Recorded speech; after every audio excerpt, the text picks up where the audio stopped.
Bonjour à tous, bonjour à toutes. Aujourd'hui, une petite vidéo qui me tient à cœur. Alors, je vous fais la présentation dans la véranda, bien évidemment. Cette vidéo, le test n'aura pas lieu dans la véranda, je ne suis pas non plus complètement cintré. Puisque cette vidéo, ce test va concerner la Titan B5 de chez Artemis. Cette fameuse petite carabine que j'ai laissée de côté pendant un certain temps. Parce qu'elle m'a occasionné, une Saint-Sylvestre pour moi assez douloureuse. Vous pouvez retrouver les raisons dans des vidéos précédentes. Bon, pour faire simple, un incident au moment du chargement m'avait coûté 2 doigts. Alors je ne sais pas si vous allez pouvoir voir ici. J'avais eu très mal. Ce doigt-là va quasiment lui soigné, je ne ressens plus rien. Par contre, celui-ci, on peut voir que, je sais pas, l'ongle se demande toujours s'il doit partir, rester. Le doigt fonctionne bien, par contre, la sensibilité, très bizarre. Une sensibilité très désagréable, en fait. C'est-à-dire que le moindre petit coup dessus est toujours assez douloureux. Je pense que ça a morflé au niveau des nerfs. Bref, peu importe, c'est terminé cette histoire. Je l'avais donc laissé de côté pendant un petit moment. Et là, bon, je l'ai réutilisé quelques fois depuis. Et l'envie de la passer au chrony est quand même assez forte. Du fait que je l'aime bien cette petite carabine, elle est sympathique, elle a un capital fun assez développé. Donc je rappelle que c'est une carabine qui est vendue aux alentours de, suivant les sites, là je l'ai à 114,90 sur un site bien connu. Donc voilà, c'est une carabine qu'on trouve entre 110 et 120 euros. Elle tire en 5,5 et elle est donnée, moi c'est surtout ça qui m'intéresse, elle est donnée pour ayant une puissance de 15 joules. 15 joules. Et c'est ça que je veux vérifier. Est-ce que cette carabine, est-ce que cette Titan B5 nous développe les 15 joules annoncés?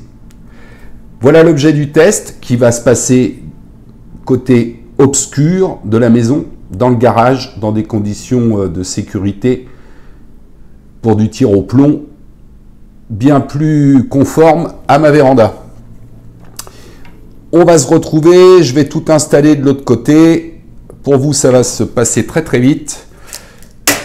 Et on se retrouve de l'autre côté pour le test sur cible avec le chrono. À tout à l'heure.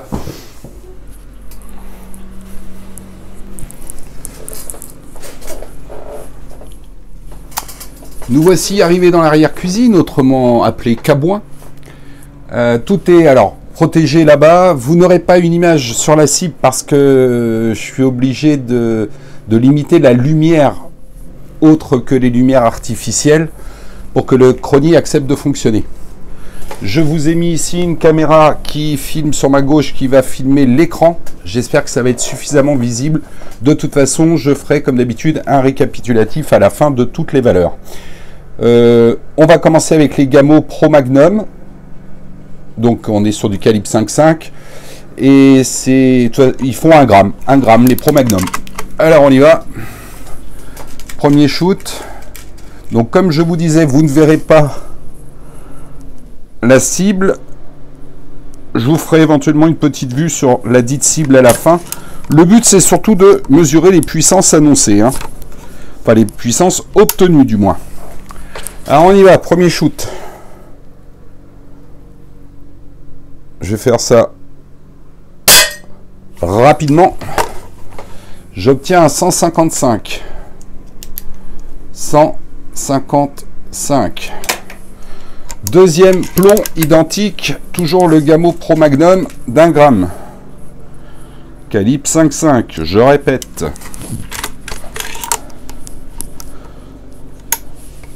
Deuxième shoot.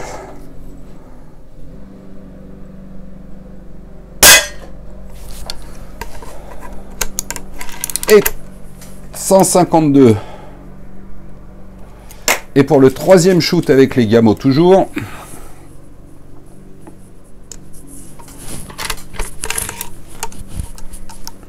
Elle a pris un petit star. Hein. Mon levier d'armement a pris un petit star depuis mes mésaventures. On peut dire que c'est groupé, les gars. Ah, j'ai une erreur. Donc, on va lui en refaire un. Il n'a pas accepté celui-là. Alors, tout est hyper protégé là-bas. Hein. J'ai mis des tôles tout autour. Allez, tranquillement.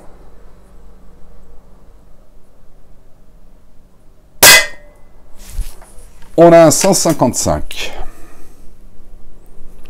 On va passer maintenant sur les Solognac 0 g 95, appelé longue distance, long range. Hop. Je n'arme qu'à moitié pour éviter les mésaventures de l'autre fois. J'insère le plomb. Je finis l'armement et je verrouille. C'est parti pour le Solognac, premier tir du Solognac.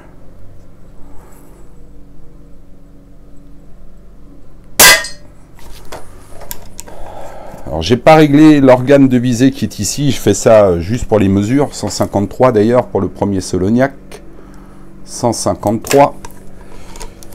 Mais je peux voir que, enfin moi je vois que le groupement est quand même franchement bon. Bon en même temps je suis à 3 mètres, hein. Enfin 4 mètres. Là c'était vraiment le but, voir les vitesses.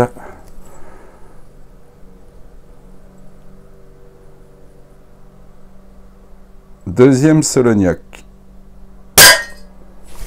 Ah, pas mal, Jeff. 155. On reste dans les mêmes valeurs. Vous voyez ce qui peut arriver? Très attention avec cette carabine. Très attention. Je peux vous dire que ça m'a coûté 2 doigts. Maintenant, je fais hyper gaffe. Troisième Solognac, si je ne m'abuse. C'est bien ça, c'est le troisième.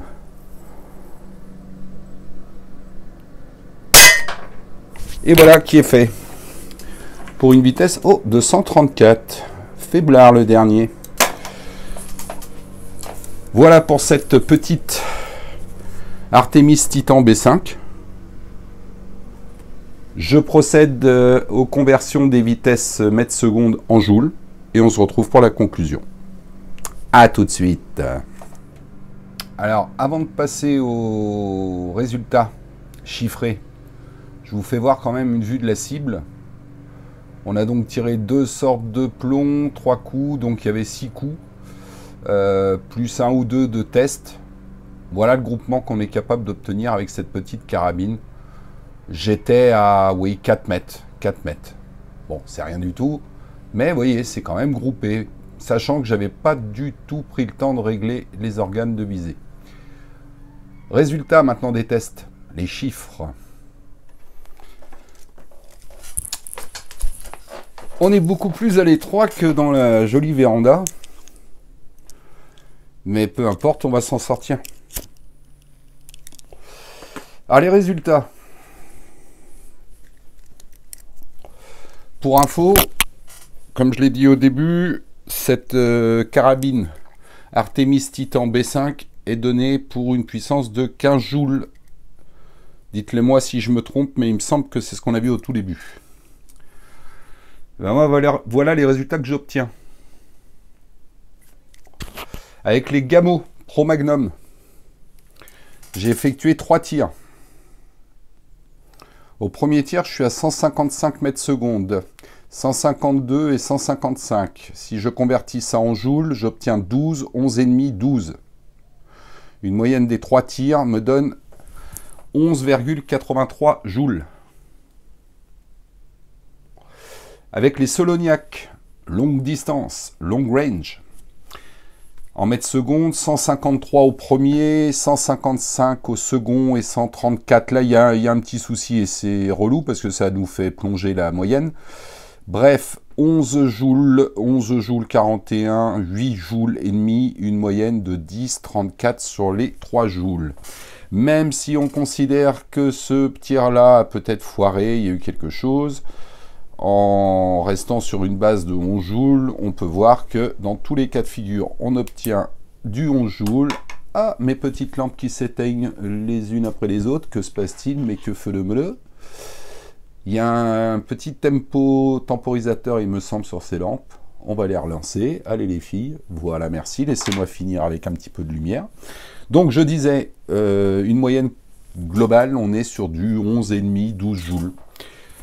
Les 15 joules annoncés par le fabricant ne sont pour moi pas valables. Du moins, d'après mon Caldwell.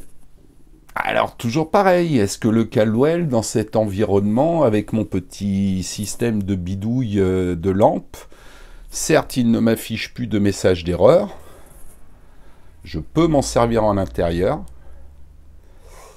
mais est-ce que les données sont justes? Là est la question. Là est la question. Mais je ne testerai pas dans la véranda. Je referai des tests, le même test en extérieur dès que ce foutu vent sera tombé. Là actuellement c'est intenable, il fait un temps pourri. Voilà le test de la Titan Artemis, enfin de l'Artemis Titan B5, mangeuse de doigts. J'espère que ça vous a distrait autant que moi. Merci à tous pour vos petits messages super sympas sur la chaîne. Ça fait plaisir parce que moi le but c'est de m'amuser, mais plutôt que de m'amuser tout seul, d'en faire profiter un petit peu les copains et les copines. Le prochain test, je vais bien trouver quelque chose.